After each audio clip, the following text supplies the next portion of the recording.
الشيطان الرجيم بسم الله الرحمن الرحيم السلام عليكم ورحمة الله وبركاته الحمد لله الذي هدانا لهذا وما كنا لنهتدي لولا أن هدانا الله أشهد أن لا إله إلا الله وأشهد أن محمدا عبده ورسوله لا نبي بعده ربي زدني علما وارزقني فهما ربي اشرح لي صدري ويسر لي أمري واحلل عقدة من لساني يفقهوا قولي سبحانك لا علم لنا إلا ما علمتنا إنك أنت العليم الحكيم. Alhamdulillah, puji syukur kita kepada Allah Subhanahu wa taala pada sebuah hari yang penuh dengan keberkahan ini. Mudah-mudahan yang hadir semua di sini Allah berikan kesehatan dan panjang umur. Mudah-mudahan kita semua hadir di sini Allah turunkan rahmatnya kepada kita semua. Allah limpahkan kasih sayangnya kepada kita semuanya. Dan apa yang kita hajatkan, apa yang kita inginkan Allah kabulkan semuanya. Amin ya rabbal alamin. Yang pertama-tama yang saya hormati, yang saya muliakan Tuan Guru kita Ustadz Dr. Zulhenry Rois LCMA. Alhamdulillah, Masya Allah bisa satu majlis sama beliau, duduk di samping beliau. Ini adalah sebuah kehormatan yang luar biasa. Kebetulan beliau ini senior saya, senior yang sangat jauh sekali di Al-Azhar University, Masya Allah. Mudah-mudahan beliau panjang umur, Allah sehatkan badannya, Allah panjangkan umurnya, Allah berkahi ilmunya, dan apa yang beliau sampaikan itu betul-betul bisa kita praktekkan dalam kehidupan sehari-hari kita, insya Allah. Tidak panjang dan tidak lebar apa yang saya sampaikan pada subuh hari ini, sedikit saja. Saya hanya ingin mengajak diri saya pribadi dan jamaah sekalian di sini untuk tetap terus yang namanya berinteraksi dengan Al-Quran. Kata Rasulullah sallallahu alaihi wasallam dalam hadis dalam kitab Sahih Muslim yang disebutkan, yang diriwayatkan langsung oleh Abu Umamah Al-Bahili, sami'tu Rasulullah sallallahu alaihi wasallam yaqul iqra'ul Qur'ana fa innahu ya'ti yaumal qiyamah syafi'an li ashabihi. Kata Rasulullah sallallahu alaihi wasallam, iqra'ul Qur'an, bacalah Al-Qur'an, fa innahu ya'ti yaumal qiyamah, maka Quran yang kita baca selama di dunia, dia akan datang kepada kita menjadi syafaat, menjadi penolong li ashabi, bagi mereka yang selama di dunia mereka berinteraksi dan cinta kepada Al-Qur'an. Maka rugi betul kalau hari ini Allah berikan kita waktu luang untuk bisa membaca Al-Quran, tapi justru kita pakai dengan hal yang sia-sia. Rugi betul hari ini kalau kita justru lebih sering, lebih banyak membuka yang namanya Instagram daripada Al-Quran. Rugi betul hari ini justru kita lebih senang membuka aplikasi WhatsApp daripada Al-Quran. Al-Quran mungkin banyak di antara kita yang kita beli dulu beberapa tahun yang lalu, dibuka cuma sekali ketika seumur hidup, atau bahkan tidak pernah dibuka, diberikan mahar kepada istri, mushafnya ditaruh di atas lemari, tidak pernah dibuka, sekali dibuka berdebu. Tapi handphone kita setiap saat, setiap detik selalu kita buka. Ada satu cerita, kejadian ini terjadi di Malaysia. Ada seorang anak pemuda namanya Bung Man. Bung Man ini usianya kurang lebih masih 19 tahun atau 20 tahun. Anak muda ini meninggal dunia. Ibunya tiba-tiba teleponlah ustadz gurunya yang mengajarkan ilmu agama kepada si pemuda ini. Diteleponlah ustadznya. Assalamualaikum ustadz, dalam keadaan sedih menangis. Ustadz, anak saya ustadz, Bung Man meninggal dunia ustadz. Apa kata ustadznya? Innalillahi wa inna ilaihi raji'un. Di mana sekarang Bung Man ibu? Ada di rumah ustadz. Baik, saya ke sana. Saya akan memandikan jenazahnya, saya juga yang akan menguburkan jenazahnya. Datang ustadz ini ke rumahnya. Apa yang disaksikan sama ustadz ini? Disaksikan dengan dua mata beliau langsung, dengan kepala mata beliau sendiri. Beliau menyaksikan si Bung Man ini meninggal dunia dalam keadaan memegang mushaf dan berpakai peci dan berpakai gamis, tanda kalau orang ini meninggal dunia dalam keadaan yang baik. Maka ketika si Bung Man ini dimandikan, diangkat badannya, jenazahnya, badannya besar, ya, Badannya besar, tapi ketika diangkat badannya cukup hanya 2 orang yang mengangkat badannya, saking ringannya. Bahkan dikatakan dalam cerita tersebut, yang mengangkat badan si jenazah ini harusnya bobotnya berat sekali, tapi dia katakan, ya Allah ya Rabbi, jenazah ini seakan-akan seperti kapas, ringan betul diangkat jenazahnya. Maka ketika dimandikan jenazahnya, dibersihkan semuanya, hendak dikain kafankan si jenazah pemuda ini, apa yang terjadi? Ketika semua tubuhnya sudah bersih, sudah kering, maka kata ustadznya, bilanglah kepada ibundanya, ibu, kalau ibu nak kecup kening anak ibu, kecuplah sekarang.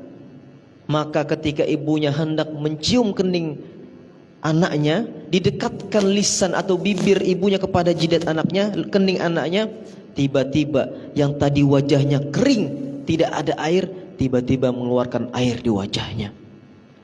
Bingung orang-orang di sekitar ketika itu, kok bisa ada air keluar bercucuran di wajahnya. Maka kata ustadznya, oh mungkin ini masih ada sisa air yang belum dibersihkan. Akhirnya diambillah kapas, dikeringkan wajahnya oleh air-air yang bercucuran di wajahnya. Kata ustadznya, bu, ciumlah sekarang. Ketika ibu itu hendak mencium yang kedua kali, tiba-tiba bercucuran lagi air di wajahnya. Apa kata ustadznya? Ustadznya bertanya kepada ibunya, ibu, saya mau tanya, apa sebetulnya amalan anak ini sehingga dia meninggal dunia dalam keadaan yang begitu indah? Bahkan ketika hendak dicium keningnya pun bercucuran air di wajahnya. Karena salah satu tanda kalau orang meninggal dunia dalam keadaan husnul khotimah, keluar air di wajahnya. Maka ketika itu ibundanya bilang sama ustadznya, Ustadz, tunggu sebentar Ustadz, saya hendak pergi ke kamar, saya nak pergi ke kamar. Pergilah ke kamar ibunya, tiba-tiba datang membawa mushaf. Diambil mushaf itu, diserahkanlah kepada ustadznya. Ustadz, ini adalah salah satu amalan anak saya Ustadz. Dari kecil ketika saya belikan mushaf ini sampai sekarang, ini Bungman ini Ustadz tidak pernah dia absen membaca Al-Quran.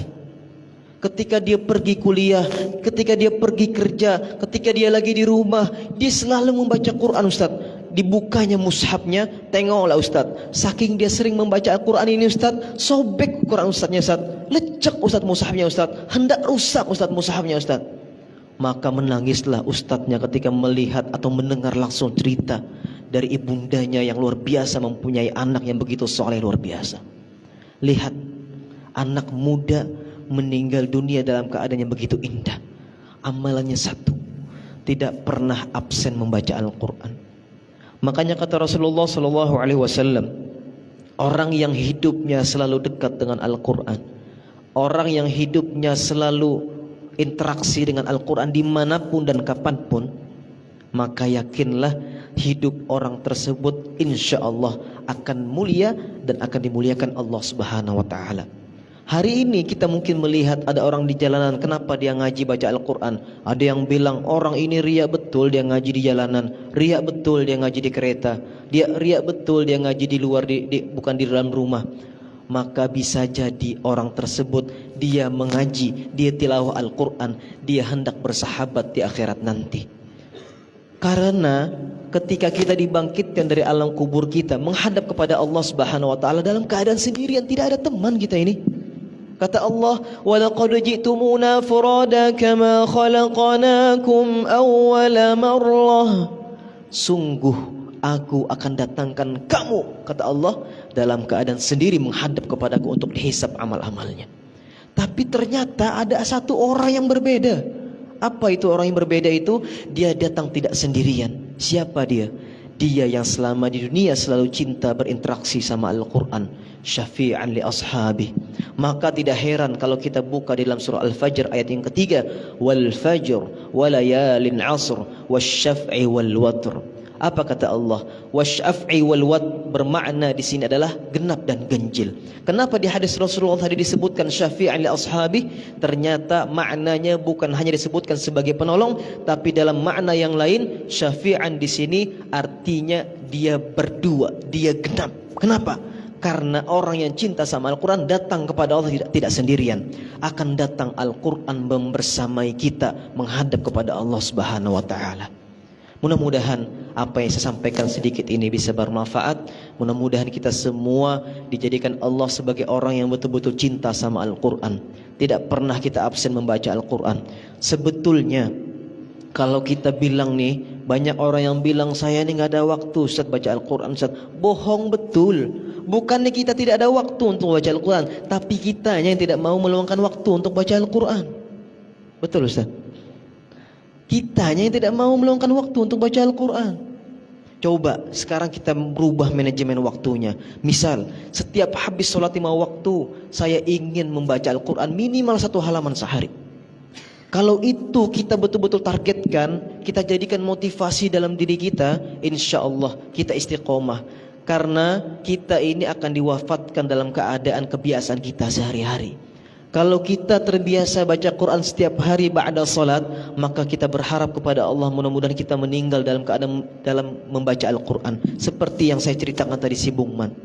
Lihatlah cerita beberapa bulan yang lalu, ada salah satu wali kota yang luar biasa solehnya, wali kota Bandung. Tahu? Mang Odet almarhum Allah yarham. Beliau meninggal dunia dalam keadaan yang luar biasa indah betul. Kita nih sebagai umat Islam nih betul-betul menambahkan kematian seperti beliau. Meninggal dalam keadaan berwudu, meninggal dalam habis salat sunnah, meninggal dalam keadaan hendak naik ke mimbar untuk khutbah Jumat. Ya Allah ya Rabbi, Allah hendak memperlihatkan bahwasannya beliau kebiasaan sehari-harinya tidak pernah luput yang dari namanya wudu, tidak pernah luput dari yang namanya baca Al-Quran. Bahkan anak-anak beliau dididik menjadi penghafal Quran. Karena kata Rasulullah, kalau kita mendidik anak kita untuk menjadi penghafal Quran, dia hafal Quran 30 juz, hatta kita tidak hafal Quran, kita hanya memfasilitasi dia buat menghafal Quran, mendidik dia, nyuruh dia masuk pesantren. Nak masuk pesantrennya ayah, biar nanti kamu yang menyelamatkan ayah nih sama umi ini ketika di akhirat nanti. Karena kata Rasulullah, orang yang hafal Quran satu saja di antara keluarga kita, kelak dia akan bisa memberikan 10 syafaat kepada orang keluarga yang telah ditetapkan masuk ke dalam neraka. Bangga betul kita kalau punya anak hafal Quran. Maka selagi kita masih punya waktu, punya tenaga, jangan pernah berpikir, jangan pernah hitung-hitungan untuk mendidik anak kita untuk cinta sama agama. Hari ini kita rela ngeluarin uang puluhan juta rupiah, rela kita ngeluarin uang ratusan juta, bahkan miliaran, masuk dia ke Apol, masuk dia ke pendidikan tinggi, kedokteran, keluar uang ratusan juta. Tapi ketika disuruh belajar agama, hitung-hitungan. Ya Allah ya Rabbi, padahal yang membawa anak itu hingga selamat kepada Allah Subhanahu wa taala, selamat dia di azab kubur, selamat dia bertemu kepada Allah Subhanahu wa taala dihisab amalnya, maka salah satu yang menyelamatkan dia adalah Al-Quran dan agama yang telah tertanam dalam dirinya.